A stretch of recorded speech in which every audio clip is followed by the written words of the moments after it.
পদুলিমুখত হেপাহৰ ৰঙালী কাইলৈ ৰঙালীৰ উৰুকা চৌদিশে উখল মাখল পৰিৱেশ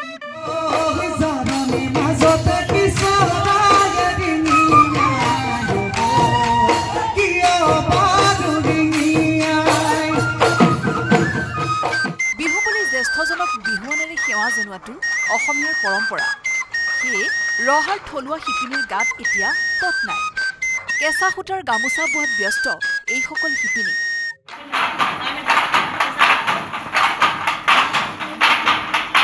ইয়াত প্ৰডাকশ্যন হয় টচ মুগা হয় এৰী কটন হয় আৰু এৰী চল বনাওঁ আৰু কটন কেঁচাপাত বনাওঁ গামোচা বনাওঁ আৰু ননী কটন ৰুমাল বনোৱা হয় আৰু গামোচা সকলোখিনি উৎপাদন যিমানখিনি হ'ব লাগে ইয়াত আছে আৰু কটন মাছাজ সূতাৰ যোৰাবিলাকো বনোৱা হয় আমি ইয়াতে বনাইছোঁ সকলোৱে বিহুৰ বাবে ঢেঁকীশালতো ব্যস্ততা বাঢ়িছে গাঁৱৰ জীয়ৰী বোৱাৰী পিঠা পনা বনোৱাত ব্যস্ত তিতাবৰৰ চলং পথাৰৰ এইসকল মহিলা মইনামতি হাবিলে মই গৈছিলোঁ ৰৈ ৰৈ ৰাতি মইনামতি কটাৰীখন নিলোঁ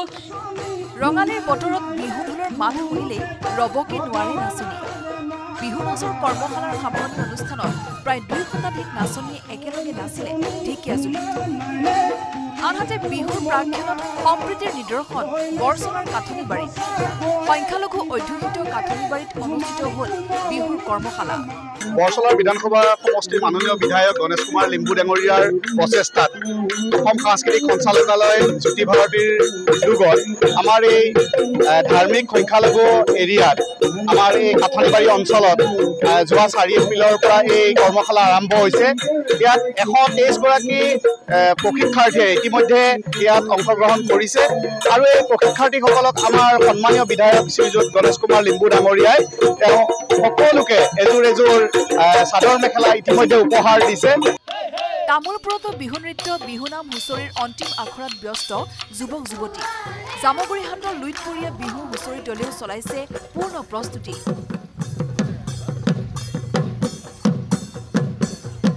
ঢোল পেপাৰ মাতেৰে মুখৰিত হ'ল সোণাপুৰৰ ক্ষুদ্ৰ ক্ৰীড়াংগন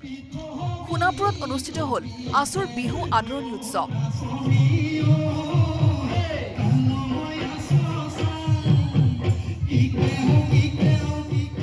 গোৱালপাৰাতো গাঁৱে ভূঞে গছৰ তলত মুকলি পথাৰত বিহুৰ অন্তিম আখৰাত ব্যস্ত ডেকা গাভৰুসকল